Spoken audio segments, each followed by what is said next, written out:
Hello everyone, welcome to my channel Mahbur official 20তে আপনাদেরকে স্বাগত। আজকে কিছু গুরুত্বপূর্ণ তথ্য আপনাদের কাছে উপস্থাপন করতে চলেছি। আপনারা অনেকেই জানতে চাইছিলেন যে আসন্ন 2026-এ যে বিধানসভা হতে চলল, এসআইআর হওয়ার পরে সংখ্যালঘুরা কি তৃণমূলের পক্ষে থাকবে।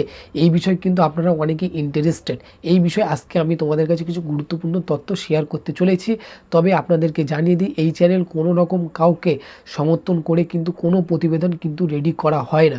কারণ আমার এখানে সমস্ত রকম সবাইকে সমান চোখে দেখে কিন্তু প্রতিবেদনটা তৈরি করা হয় এবং সাধারণ মানুষের অধিকারের জন্য কিন্তু এই প্রতিবেদনটা আমরা তৈরি করি।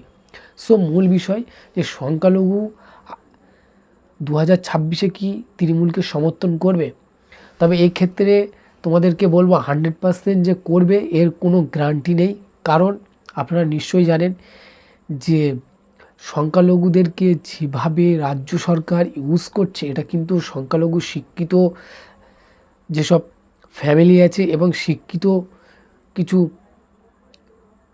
যারা আছে তারা কিন্তু ইতিমধ্যে একটা জিনিস ক্লিয়ার বুঝতে পেরেছে যে আমাদেরকে সংখ্যালঘুদেরকে যেভাবে বিজেপির ভয় দেখিয়ে মমতার বারবার ক্ষমতায় আসছে রাজ্য সরকার, এই সংখ্যালঘু ভোট যদি এবারে ভাগাভাগি হয় সেক্ষেত্রে কিন্তু বিজেপি কিন্তু প্রচণ্ড একটি লাভ পেতে চলেছে। এবং আপনারা অনেকেই জানতে চাইছিলেন যে সংখ্যালঘু ভোট আসবে কিনা। এক্ষেত্রে বলবো যে একেবারে 90% আসবে কিনা তবে সেটা বলতে পারছি না। তবে এবারে কিন্তু সংখ্যালঘু ভোট আগের থেকে অনেকটাই কমতে চলেছে।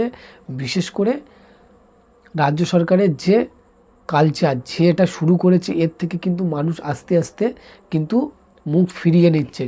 গ্রাম অঞ্চল শহর সবই জায়গায় কিন্তু তারা সরিয়ে নিচ্ছে। কেন সরিয়ে নিচ্ছে? কারণ মুসলমানদের অধিকার হিসেবে ওবিসিটাকে কী অবস্থা করলো এবং তাছাড়াও এরকম অনেক ইস্যু কিন্তু মুসলমানরা তারা বার করে ফেলেছে ইতিমধ্যে। এবং সাধারণ মানুষ বলতে চাইছে যে আসন্ন 2026 বিধানসভা নির্বাচনে, তবে হ্যাঁ আরেকটা কথা আপনাদেরকে বলে রাখি, মুসলমানরা কিন্তু বিজেপিকে ভোট দেয় না, কিন্তু আবার দেয়, আবার অনেকেই দেয় না। তবে বেশি পার্সেন্টেজে কিন্তু বিজেপিকে তারা সমর্থন করে না।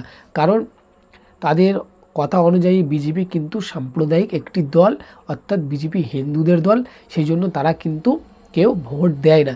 কিন্তু সেক্ষেত্রে বলবো এবারে যে তৃণমূল পাবে তার কোনো কথা নেই এবং তৃণমূল এবারে কিন্তু সংখ্যালঘু আসনগুলো হাতছাড়া হতে গেল। এটা আপনারা অবশ্যই আমার কথার সাথে মিলিয়ে নেবেন। সংখ্যালঘু বেশ কিছু আসন কিন্তু তৃণমূলের থেকে এবার হাতছাড়া হয়ে যাবে যদি সংযুক্ত মোর্চা হয় বা আইএসএফ কিন্তু দখল করে নেবে। কারণ এটা আপনারা নিশ্চয়ই জানেন যে আইএসএফের একমাত্র বিধায়ককে যেভাবে গ্রেপ্তার করা হয়েছিল বিনা অপরাধে, এবং তাছাড়াও আরও অনেক রিজন আছে। এবং অর্থাৎ আজকে যে বিজেপির নেতা সজল ঘোষ তিনি কি বলেছিলেন নিশ্চয়ই আপনারা জানেন যে নওশাদ সিদ্দিকী একটি খুবই ভালো লোক এবং তার কথাবার্তা খুবই ভালো এবং কাউকে কখনো ছোট করে না এবং সবাইকে রেসপেক্ট দিয়ে কথা বলে। এইটাই তো সাধারণ মানুষ চায়। নিশ্চয়ই তোমরা সজল ঘোষের এই বক্তব্য তোমরা শুনেছেন। এবং তাছাড়াও রাজ্যের যারা বিরোধী দলনেতা আছেন, শুভেন্দু অধিকারী বলো আর যেই বলো, নওশাদ সিদ্দিকীর কেউ কিন্তু খারাপ বলে না। কারণ একটাই যে নওশাদ সিদ্দিকী সত্যি কথাটা বলে। মুসলমানদের হয়ে তৃণমূল কথা বলার নাম করে যেভাবে উল্টো ক্ষতি করছে, এটা কিন্তু মুসলিম শিক্ষিত সমাজ তারা কিন্তু বুঝতে পেরেছে। এবং আসন্ন 2026-এ কিন্তু কিছুটা হলেও কিন্তু তৃণমূল স্বস্তিতে থাকবে, কারণ মুসলিম ভোট কিন্তু তৃণমূলের থেকে হাতছাড়া হতে যাচ্ছে। আর যে ভোটের অঙ্ক নিয়ে তৃণমূলের এত অহংকার, সেটা কিন্তু ভাঙতে চলেছে। এবং আসন্ন 2026 বিধানসভা নির্বাচনে বিজেপি কিন্তু যথেষ্ট ভালো ফল কিন্তু করবে, এটা কিন্তু আশাবাদী। এবং তাছাড়াও আপনারা আরেকটা কথা জিজ্ঞাসা করছিলেন যে এসআইআর হওয়ার পরে সংখ্যালঘু আসনগুলো কী হবে।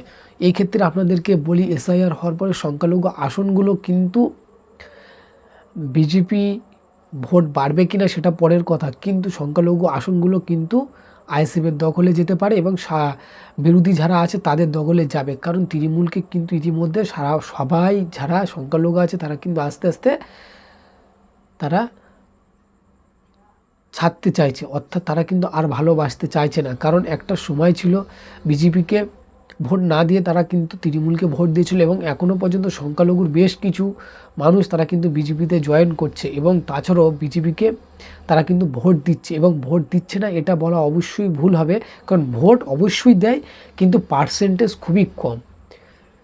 যদি একজনও দিয়ে থাকে কিন্তু সংখ্যালঘু ফ্যামিলিকে একজন অন্তত দিয়েই, বিশেষ করে বিজেপির ভোট বলুন আর যে কোনো দলকে ভোট বলুন।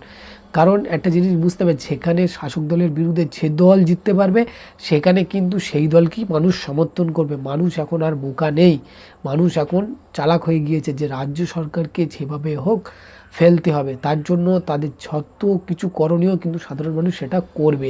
আপনারা দেখতে পাবেন 2026 বিধানসভা নির্বাচনে।